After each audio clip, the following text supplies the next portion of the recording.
오늘의 말씀은 갈라디아서 6장 1절에서 18절 신약 309쪽입니다. 갈라디아서 6장 1절에서 18절 신약 309쪽입니다. 형제들아, 사람이 만일 무슨 범죄한 일이 드러나거든 신령한 너희는 온유한 심령으로 그러한 자를 바로잡고 너 자신을 살펴보아 너도 시험을 받을까 두려워하라. 너희가 짐을 서로 지라. 그리하여 그리스도의 법을 성취하라. 만일 누가 아무것도 되지 못하고 된 줄로 생각하면 스스로 속임이라. 각각 자기의 일을 살피라. 그리하면 자랑할 것이 자기에게는 있어도 남에게는 있지 아니하리니 각각 자기의 짐을 질 것이라. 가르침을 받는 자는 말씀을 가르치는 자와 모든 좋은 것을 함께하라. 스스로 속이지 말라. 하나님은 업신여김을 받지 아니하시나니 사람이 무엇으로 심든지 그대로 거두리라. 자기의 육체를 위하여 심는 자는 육체로부터 썩어질 것을 거두고 성령을 위하여 심는 자는 성령으로부터 영생을 거두리라. 우리가 선을 행하되 낙심하지 말지니 포기하지 아니하면 때가 이름에 거두리라. 그러므로 우리는 기회 있는 대로 모든 이에게 착한 일을 하되 더욱 믿음의 가정들에게 할지니라. 내 손으로 너희에게 이렇게 큰 글자를 쓴 것을 보라. 물은 육체의 모양을 내려 하는 자들이 억지로 너희에게 할례를 받게 함은 그들이 그리스도의 십자가로 말미암아 박해를 면하려 함뿐이라. 할례를 받은 그들이라도 스스로 율법을 지키지 아니하고 너희에게 할례를 받게 하려 하는 것은 그들이 너희 육체로 자랑하려 함이라. 그러나 내게는 우리 주 예수 그리스도의 십자가 외에 결코 자랑할 것이 없으니 그리스도로 말미암아 세상이 나를 대하여 십자가에 못 박히고 내가 또한 세상을 대하여 그러하니라. 할례나 무할례가 아무것도 아니로되 오직 새로 지으심을 받은 것만이 중요하니라. 무릇 이 규례를 행하는 자에게와 하나님의 이스라엘에게 평강과 궁일이 있을지어다. 이후로도 누구든지 나를 괴롭게 하지 말라. 내가 내 몸에 예수의 흔적을 지니고 있노라. 형제들아, 우리 주 예수 그리스도의 은혜가 너희 심령에 있을지어다. 아멘.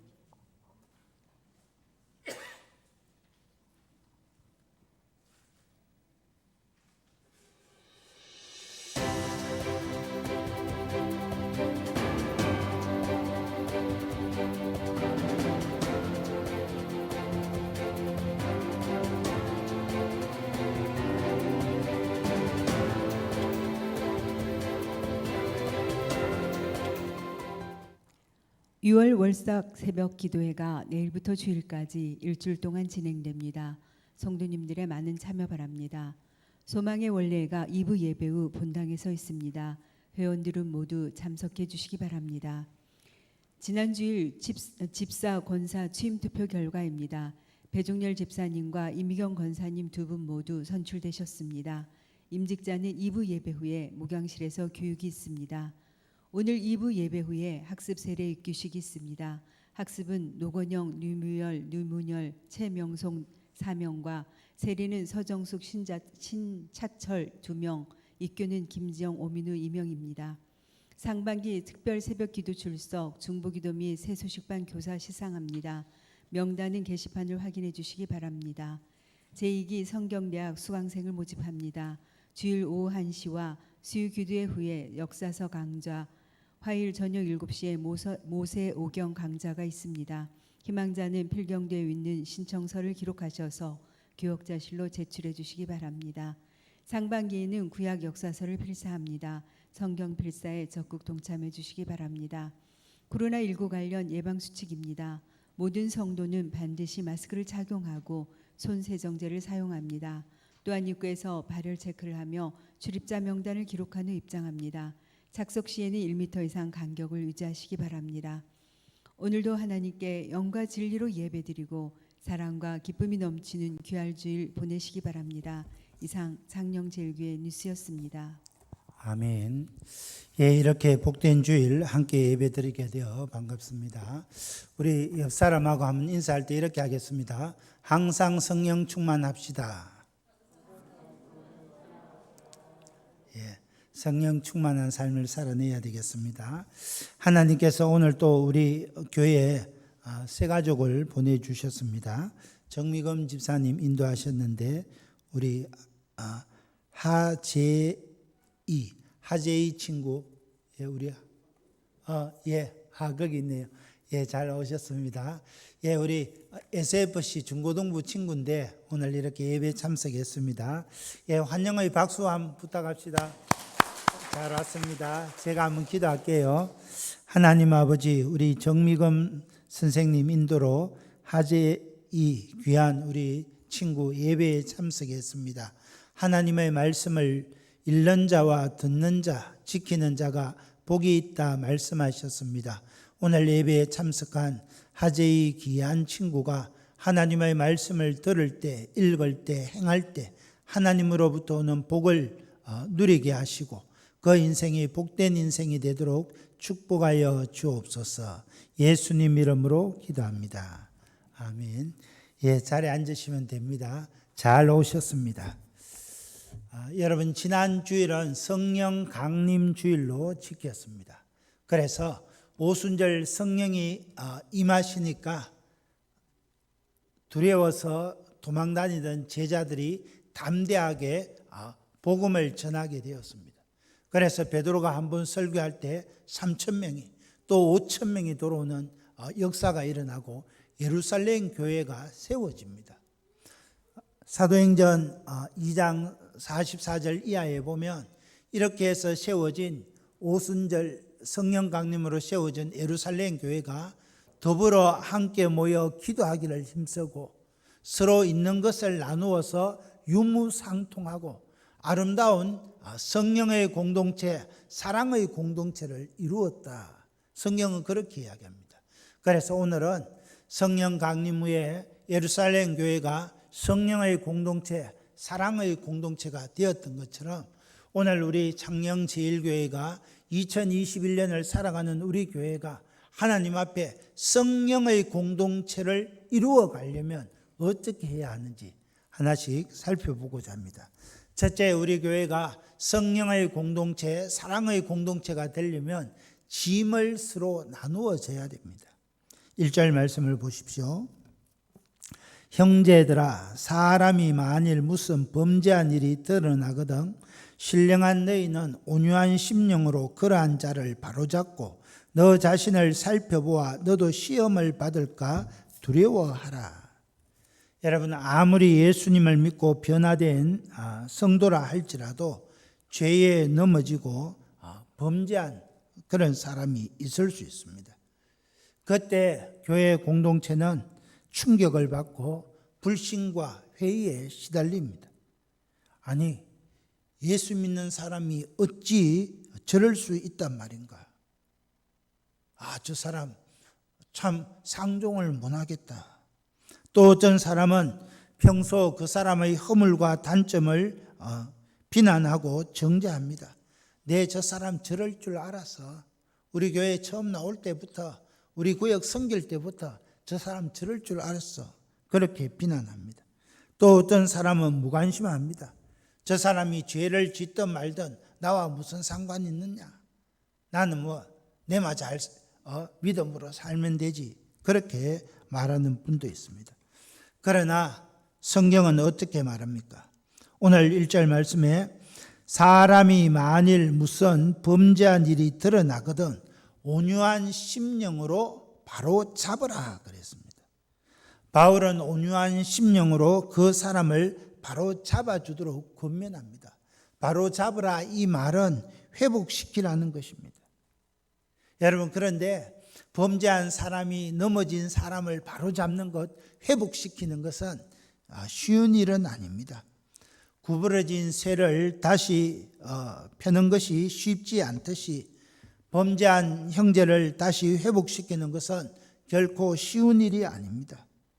잘못 도왔다가는 오해받을 수도 있고 나까지 그 문제에 휘말릴 수 있기 때문에 아예 처음부터 모른 척하는 것이 낫겠다, 그렇게 생각하는 분도 있습니다. 그럼에도 불구하고 우리가 허물을 범죄한 형제 자매들을 도와야 하는 이유가 무엇입니까? 2절 말씀입니다. 같이 읽을까요? 시작. 너희가 짐을 서로 지라 그리하여 그리스도의 법을 성취하라. 죄범한 형제를 도와서 하나님 앞으로 돌이키는 것이 그리스도의 법이기 때문에 서로 짐을 나누어 져야 됩니다. 여러분, 우리 창녕제일교회가 사랑의 공동체, 행복한 공동체, 성령의 공동체가 되려면 짐을 서로 나누어 져야 한다는 겁니다. 우리가 살고 있는 이 땅의 세상의 법은 어떠합니까? 세상의 법은 철저하게 개인적이고 이기적입니다. 내 밥 내가 먹고 네 밥 네가 먹으랍니다. 네가 잘못했으면 네가 책임을 지고 죽든지 살든지 네가 해결해야지 내한테까지 넘어오지 않게 하라. 그것이 세상의 법입니다. 한 걸음 더 나아가서 세상의 법은 자기가 져야 될 짐까지 다른 사람에게 책임 전가하는 것이 세상의 법입니다. 그래서 이 세상은 서로 미워하고 시기하고 악을 행하는 일이 계속해서 반복되는 것입니다. 그러나 하나님의 법, 우리 예수님의 법은 어떠합니까? 그리스도의 법은 다른 사람의 짐을 서로 나누어 주는 것입니다. 예수님을 생각해 보십시오. 예수님은 거룩하신 하나님의 아들로 이 땅에 오셔서 여러분, 우리 한 사람 한 사람 처벌하실 수 있습니다. 김 집사, 당신 보니까 이렇게 어떻게 하나님의 백성으로 이렇게 살아? 너 죄를 많이 지었으니까 너 십자가는 아주 큰 십자가야. 이 집사, 너는 죄가 적으니까 너는 십자가가 작은 십자가를 져도 돼. 이렇게 십자가의 죄짐을 지으실 수도 있습니다. 그러나 예수님은 그렇게 하시지 않았습니다. 예수님은 우리 각 사람을 정죄하시고 십자가를 지게 하는 대신에 예수님께서 우리 모든 죄를 대신 짊어지셨습니다. 내 대신 질고를 짊어지시고 징계받으셨습니다. 그래서 요한복음 1장 29절에 보라, 세상죄를 지고 가는 하나님의 어린 양이다. 보라, 나의 죄를 지고 가는 하나님의 어린 양 예수 그리스도를 보라 그랬습니다. 마태복음 11장 28절에 이렇게 말씀합니다. 수고하고 무거운 짐진 자들아 다 내게로 오라. 내가 너희를 쉬게 하리라. 예수님께서는 이처럼 우리의 죄짐을 대신 지시고 고통받는 우리를 무거운 짐을 대신 짊어지셨습니다. 그래서 요한복음 8장에 보면 가늠하다 현장에서 잡힌 그 여인도 모든 유대인들이 돌을 들어서 저 여인은 돌로 쳐 죽여야 된다 그렇게 말할 때 예수님께서 나도 너를 정죄하지 아니하노니 그 여인의 죄를 용서해 주시고 여인의 죄를 대신 감당해 주셨습니다. 여러분, 우리 예수님께서 십자가에서 마지막 저와 여러분을 위하여 물과 피를 다 흘려주실 때 그 옆에 한강도를 향해서 네가 오늘 나와 함께 낙원에 있으리라 사망에서 생명으로 옮겨주셨습니다. 이처럼 예수님께서 우리를 구원하시기 위하여 내 죄 짐을 대신 져 주셨다면 오늘 우리도 형제의 짐을 함께 지고 함께 고통하고 그를 위하여 함께 기도해 주는 것이 우리의 본분이라는 겁니다. 그래서 여러분, 저와 여러분이 다 부족한 인생입니다. 살다 보면 신앙생활 하다 보면 여러 가지 부족한 것이 있고 실수할 수 있습니다. 그때 어떻게 해야 합니까? 우리 예수님께서 나도 너를 정죄하지 않으니 오늘 너가 나와 함께 낙원에 있으리라 말씀했던 것처럼 그 친구의 짐을 함께 나누어질 때 그때 성령의 공동체, 사랑의 공동체로 바뀌어질 수 있는 겁니다. 여러분, 병원에 가면 수술실에서 의사들이 중환자를 수술하는 것을 보셨습니까? 여러분, 수술할 때 의사들이 그 배를 가르고 그 할 때 피를 온몸이 피투성이가 됩니다. 이 환자를 살리기 위해서 어떤 때는 10시간, 20시간 그렇게 수술하는 때도 있습니다. 온몸이 땀으로 범벅이 되고 사투를 벌입니다. 이처럼 환자를 위하여 땀을 흘리고 피를 뒤집어 쓰고 같이 상처 입은 자가 되었을 때 그 환자의 생명을 구할 수가 있는 것입니다. 어떻게 보면 저와 여러분은 예수 그리스도의 피를 함께 나눈 주 안에서 한 형제 자매된 자들입니다. 우리의 성씨가 다르고 자라온 환경이 다르지만은 하나님을 아버지라 고백하고 주 예수 그리스도를 구주로 고백하기 때문에 우리는 한 형제 자매입니다. 그러면 어떻게 해야 되겠습니까? 한 형제 자매된 저와 여러분이 서로에 대해서 무관심하고 시기하고 서로 다투어서는 안 된다는 겁니다. 오늘 말씀처럼 너희가 짐을 서로 지라. 그리하여 그리스도의 법을 성취하라는 겁니다.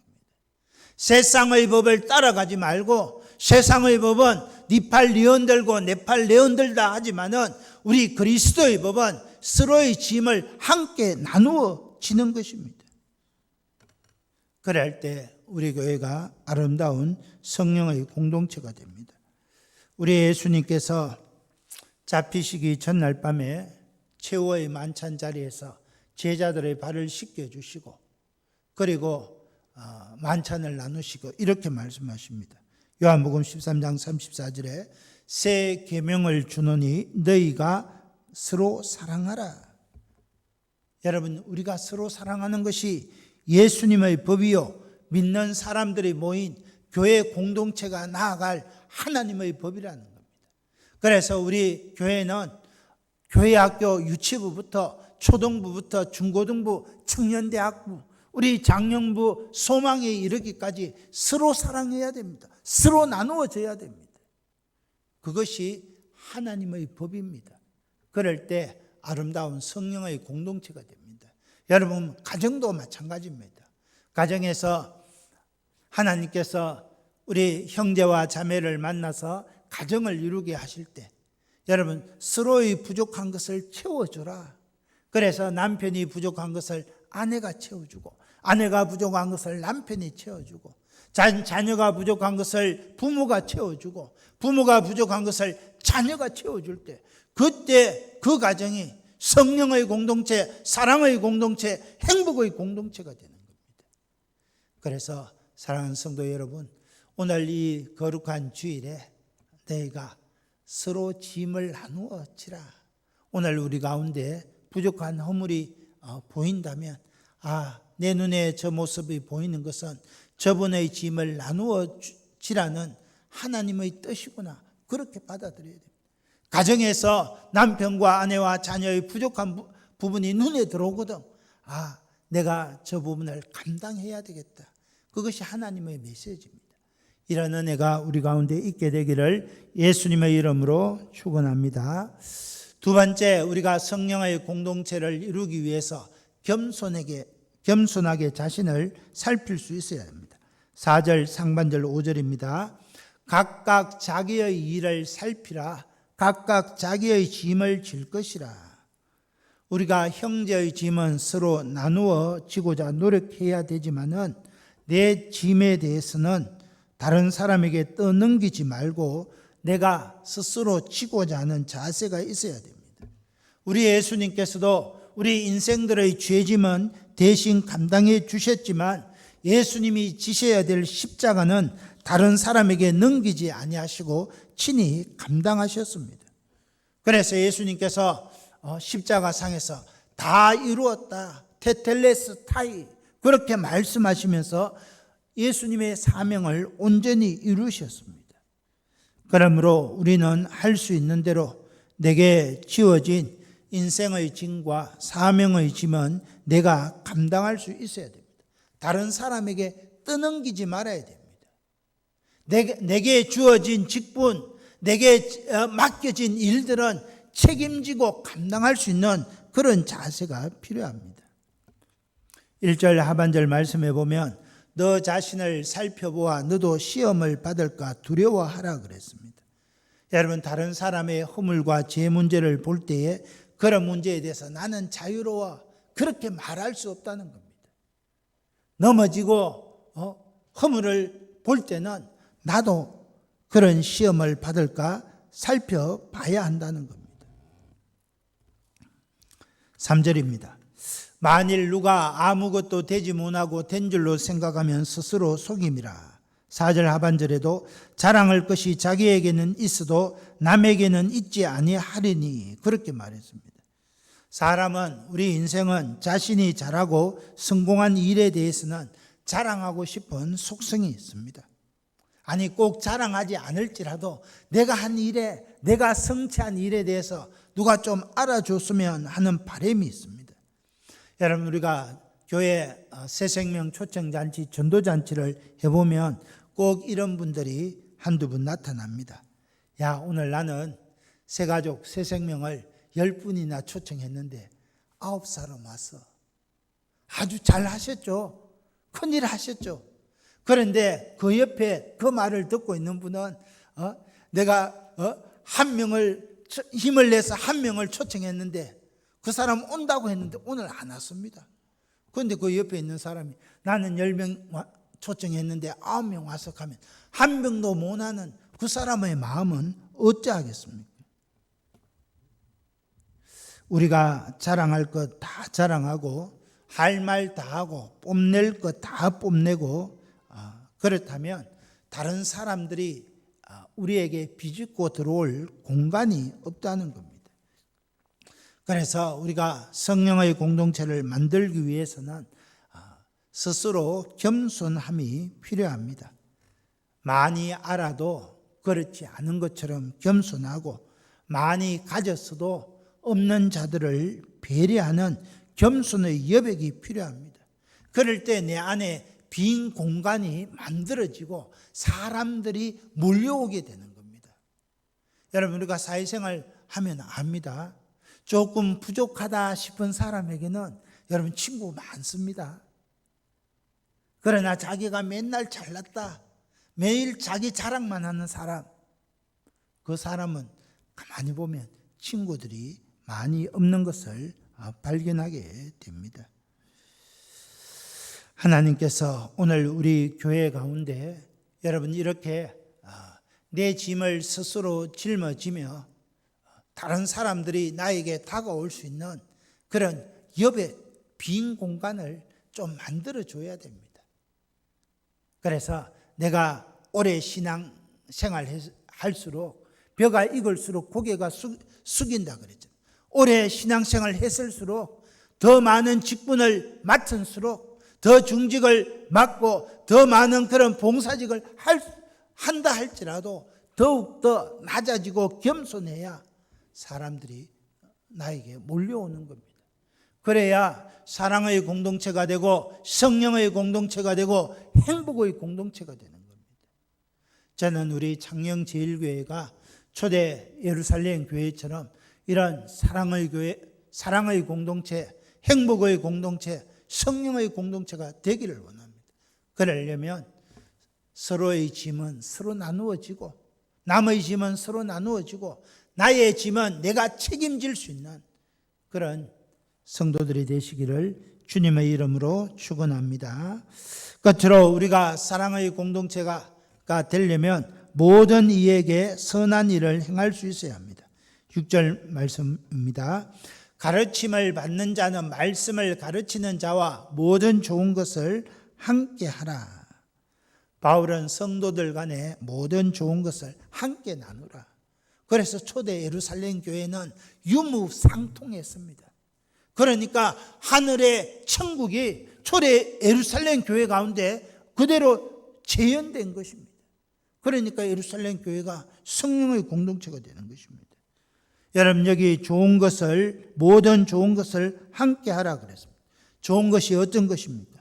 영적인 것뿐만 아니라 물질적인 것, 정신적인 것, 심정적인 것, 모든 것을 다 포함합니다. 그래서 사도행전 2장에 초대교회 성도들은 모든 좋은 것을 서로 아낌없이 나누었습니다.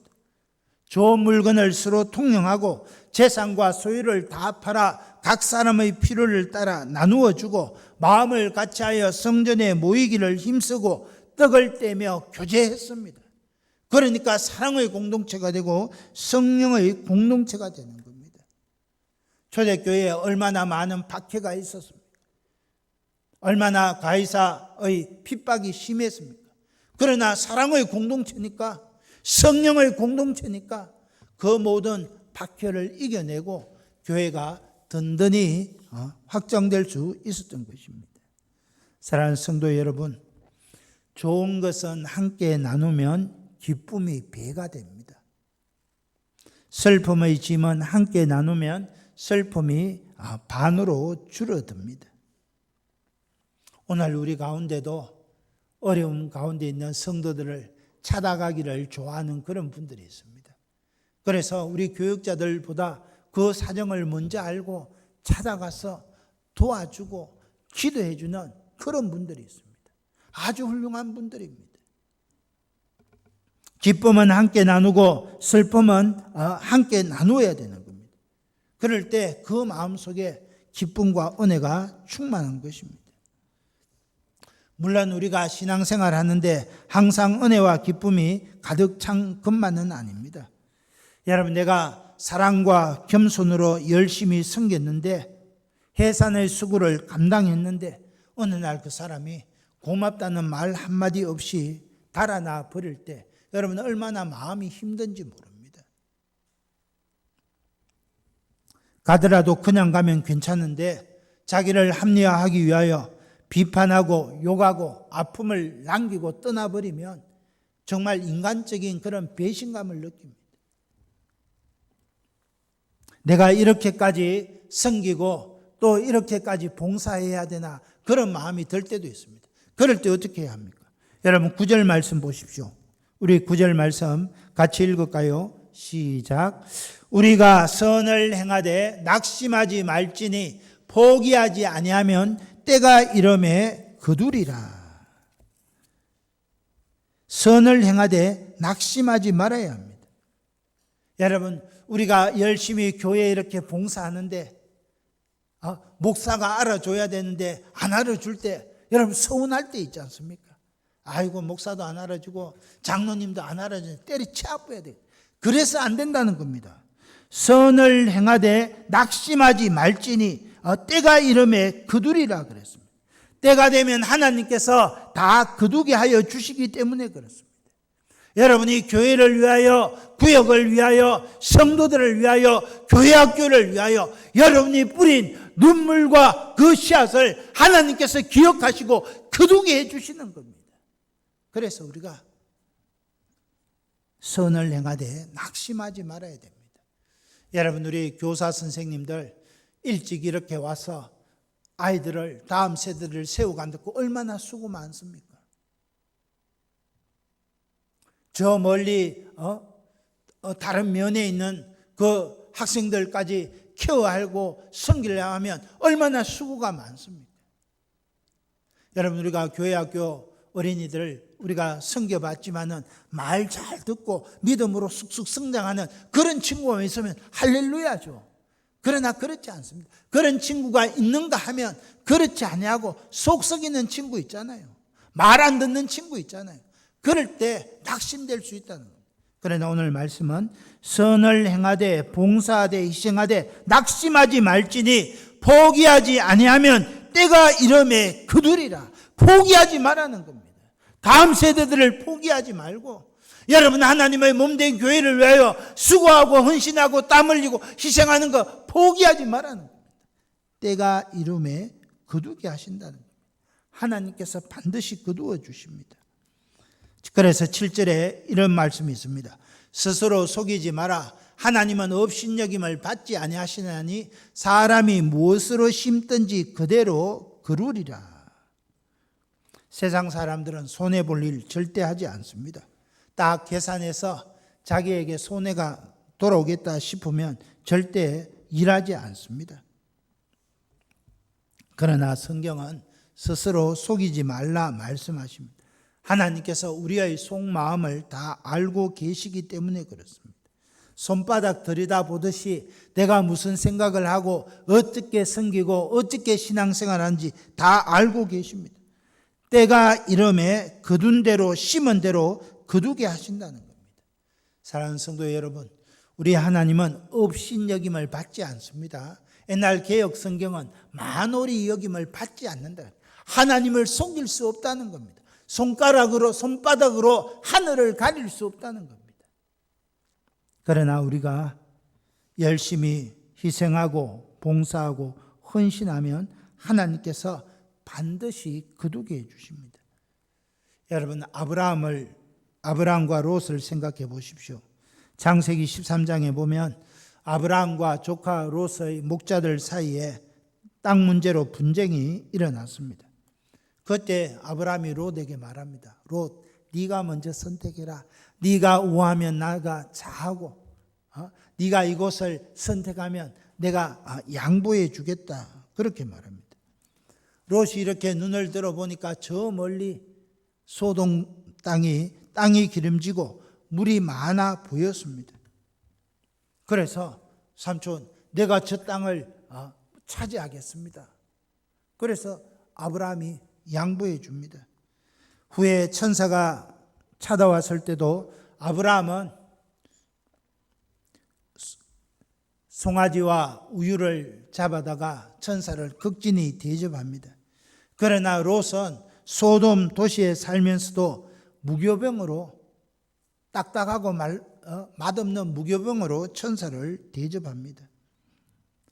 아브라함은 이런 조카 롯이 이기적이었지만 그런 롯이 가나안 다섯 왕이 쳐들어와서 포로로 끌려갔을 때 자기 집에 318명의 병사를 이끌고 가고 그래서 롯을 구해줍니다.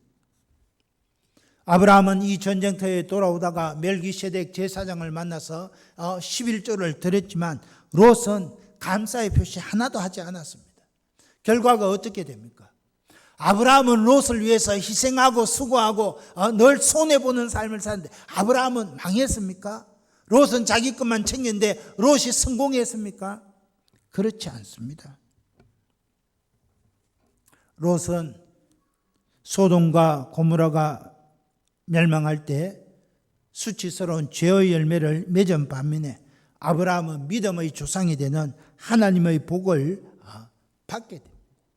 그래서 성경 말씀이 그대로 이루어지는 겁니다. 스스로 속이지 마라. 하나님은 업신여김을 받지 아니하시나니 사람이 무엇으로 심든지 그대로 거두리라. 자기를 속이고 다른 사람들은 속일 수 있을지 몰라도 하나님을 속일 수는 없습니다. 그러므로 우리는 누가 보든 보지 않든 남이 인정해 주든 인정해 주지 않든 하나님의 영광을 위하여 성령으로 씨 뿌리는 그런 삶을 살아야 됩니다. 비록 현재 열매가 없고 비록 현재 누가 알아주지 않더라도 낙심하지 아니하고 계속해서 수고하고 애쓰고 씨를 뿌리면 때가 되매 100배로 열매 맺게 하신다는 겁니다. 40대에 안 되면 50대에 거두게 하시고 50대 안 되면 60대, 70대에 거두게 하시고 여러분의 대가 아니면 여러분의 자손 때에 하나님께서 거두게 하신다는 겁니다. 여러분의 수고, 여러분의 헌신, 여러분의 희생 하나도 헛되지 않는다는 겁니다. 그것이 하나님의 말씀, 성경의 가르침입니다. 그래서 10절에 이렇게 말합니다. 그러므로 우리는 귀에 있는 대로 모든 이에게 착한 일을 하되 더욱 믿음의 가정들에게 할지니라. 세상 사람들은 자기 것을 챙기고 손해보지 않고자 발버둥 칩니다. 그러나 우리 성도들은 착한 일을 하고 베풀고 손해보고 희생하고 덕을 베푸는 삶을 살아야 됩니다. 여러분, 그럴 때 사랑의 공동체, 성령의 공동체가 되는 것입니다. 사랑하는 형제 자매 여러분, 저와 여러분은 언젠가는 이 세상을 떠나게 됩니다. 여러분, 우리가 이 세상을 떠날 때 무엇이 남습니까? 내가 소유한 것, 내가 쟁취하고 있는 것, 내가 쌓은 것은 하나도 갖고 갈 수 없습니다. 그러나 내가 남에게 베푼 것, 다른 사람을 섬긴 것, 말 없이 소리 없이 다른 사람을 도와준 것, 그것이 남는다는 겁니다. 여러분, 다른 사람을 도와주고 희생하고 헌신한 것은 손에 잡히지도 않고 눈에 보이지도 않습니다. 그러나 사람들의 마음에 남아있다는 겁니다. 여러분, 그렇지 않습니까? 우리 장령제일교회 110년의 역사 속에서 우리 교회를 섬겨왔던 분들 중에 마음에 남아있는 사람 있지 않습니까? 생각나는 사람 있지 않습니까? 어떤 분입니까? 손해봐도 아낌없이 희생하고 말없이 충성하고 헌신한 분들, 그것이 결국 남는다는 겁니다. 사랑하는 형제자매 여러분, 그러므로 우리는 이 땅에서 어찌하든지 여러분 선한 일을 하기에 힘써야 됩니다. 애써야 됩니다. 그럴 때 하나님께서 우리에게 백배로 축복해 주시는 겁니다. 여러분, 우리가 잘 아는 20세기 최고의 재벌 록펠러는 50대에 위장병에 걸려서 병원에 갔더니 이 록펠러 씨 얼마 살지 못합니다. 사형 선고를 받습니다. 그때 록펠러가 자기의 살아온 삶을 되돌아봅니다. 지금까지 내가 돈을 모으기 위하여 그렇게 애를 썼건만은 내가 1년밖에 살지 못한다니, 그래, 마지막 남은 1년 동안 내 재산을 할 수 있는 대로 다른 사람을 봉사하는 데 써야 되겠다. 그렇게 결심하고 그 1년 동안에 1년 후에는 자기가 죽게 되니까 그 많은 재산을 다 자선단체에 기부하고 수많은 대학을 세우고 고아원을 돌아보고 복지시설을 정신없이 찾아다니기 시작합니다. 여러분, 그리고 1년 뒤에 록펠러가 죽었습니까? 그런데 희한합니다. 전에는 돈을 벌기 위해서 권모술수를 쓰고 막 사업할 때는 몸에 병이 생기고 육신이 망가졌는데 1년 후에 죽는다는 사형 선고를 받고 가진 것을 베푸니까 나눠주니까 1년 후에 죽는다 했는데 1년 후에 죽지 않았습니다. 1년이 5년이 되고 5년이 10년이 되고 10년이 30년이 되었습니다. 그래서 50대에 1년 후에 죽는다는 록펠러가 여러분 98세까지 살다가 죽었습니다. 록펠러가 자기 자신만을 위하여 돈을 긁어 모았을 때는 사형 선고를 받을 수밖에 없었지만은 자기의 이기심을 회개하고 선을 행하고 베푸는 삶을 살았을 때 건강도 회복하고 행복도 회복하고 믿음의 선한 열매를 거둘 수 있습니다. 여러분 마찬가지입니다. 저와 여러분이 오늘 우리 교회가 성령의 공동체가 되려면, 우리 가정이 성령의 공동체가 되려면 할 수 있는 대로 모든 선한 일을 아낌없이 나누어 주어야 한다는 겁니다. 그럴 때 여러분 우리가 하나님 앞에 참 행복한 삶을 살 수 있습니다. 그래서 바울은 결론적으로 14절에 이렇게 말합니다. 14절 말씀 같이 한번 읽을까요? 시작. 그러나 내게는 우리 주 예수 그리스도의 십자가 외에 결코 자랑할 것이 없으니 그리스도로 말미암아 세상이 나를 대하여 십자가에 못 박히고 내가 또한 세상을 대하여 그러하니라. 여러분, 당시에 할례주의자들은 율법을 자랑했습니다. 세상 사람들은 외모를 자랑하고 지식을 자랑하고 돈을 자랑합니다. 그러나 바울은 예수 그리스도만을 자랑했습니다. 오늘 이 거룩한 주일에 여러분 내 자신에게 한번 물어봐야 됩니다. 나는 무엇을 자랑하고 있는가? 저와 여러분이 정말로 성숙한 그리스도인이라면 사도 바울처럼 내가 예수 그리스도의 십자가 외에는 결코 자랑할 것이 없다. 십자가 외에는, 복음 외에는, 교회 외에는, 여러분이 하나님의 사람으로 세워가는 또 다른 그런 성도들 외에는 자랑할 것이 없노라. 그 사람이 가장 복된 사람이라는 겁니다. 왜 그렇습니까? 15절에 보니까 할례나 무할례가 아무것도 아니로되 오직 새로 지으심을 받는 것만이 중요하니라. 여러분, 우리를 거듭나게 한 것이 할례입니까? 율법입니까? 오늘 예수님의 십자가만이 우리를 거듭나게 하셨다는 겁니다. 그러니까 17절에 이후로는 누구든지 나를 괴롭게 하지 마라. 내가 내 몸에 예수의 흔적을 지니고 있노라. 누구든지 나를 괴롭게 하지 마라. 예수의 흔적을 지니고 있고 내가 예수 그리스도의 십자가 외에는 자랑할 것이 없다. 그러니까 사도 바울이 하나님의 사역에 가장 위대한 사도로서의 삶을 살아가게 되는 것입니다. 사랑하는 형제자매 여러분, 저와 여러분의 삶 속에 사도 바울처럼 예수 그리스도의 흔적이 남아야 되겠습니다. 내 몸에 예수의 흔적을 지니고 있노라. 여러분, 이 흔적이라는 말은 옛날에 서부 영화에 보면 목장 주인들이 이 말은 내 말이다 해서 여러분 시뻘겋게 인두를 달고 와서 말에게 이렇게 인을 찍지 않습니까? 그게 오늘 나에게 예수의 흔적을 가지고 있다. 헬라어로 스티그마라고 하는 것입니다. 여러분, 그리스도의 흔적, 2000년 전에는 예수님의 흔적을 가지는 것이 조롱거리였고 여러분 그런 비난의 핍박의 대상이었습니다. 그러나 사도 바울은 십자가를 두려워하고 예수님을 따르는 것을 부끄러워하지 않았습니다. 그래서 나는 예수의 흔적을 가지고 있다. 내가 자랑할 것은 십자가밖에 없다. 사랑하는 형제자매 여러분, 우리는 어떤 흔적을 내 인생의 최고의 자랑거리로 여기고 있습니까? 유대인처럼 할례의 자국을 자랑합니까? 헬라인처럼 지식과 학벌을 자랑합니까? 저와 여러분은 예수님의 십자가 흔적을 자랑하고 십자가를 자랑하는 그런 삶을 살아가야 되겠습니다. 세월이 흘러가면 다른 것은 다 떠나가게 됩니다. 그러나 십자가의 흔적을 지고 십자가를 자랑한 것은 하나님 앞에 인정받고 하나님이 칭찬하실 것입니다. 저와 여러분이 그런 복된 성도가 다 되시기를 예수님의 이름으로 축원합니다. 이 말씀 생각하면서 우리 한번 주여 청하며 기도합니다. 주여! 하나님 아버지 감사합니다.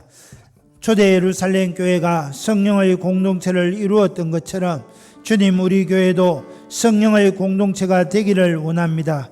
짐을 서로 나누어 지며 하나님 아버지 겸손하게 자신을 살피며 할 수 있는 대로 모든 사람에게 선한 일을 베풀어서 주님, 우리가 예수의 흔적을 지고 사도 바울처럼 십자가 외에는 내가 자랑할 것이 없노라 그렇게 고백하는 성도들이 되게 하여 주옵소서. 그래서 우리 교회가, 우리 모든 성도들의 가정이 사랑의 공동체가 되고 성령의 공동체가 되게 하여 주옵소서. 그래서 우리 교회를 통하여, 우리 성도들을 통하여 하나님의 영광이 나타나게 하여 주옵소서. 예수님 이름으로 감사하며 기도드렸습니다.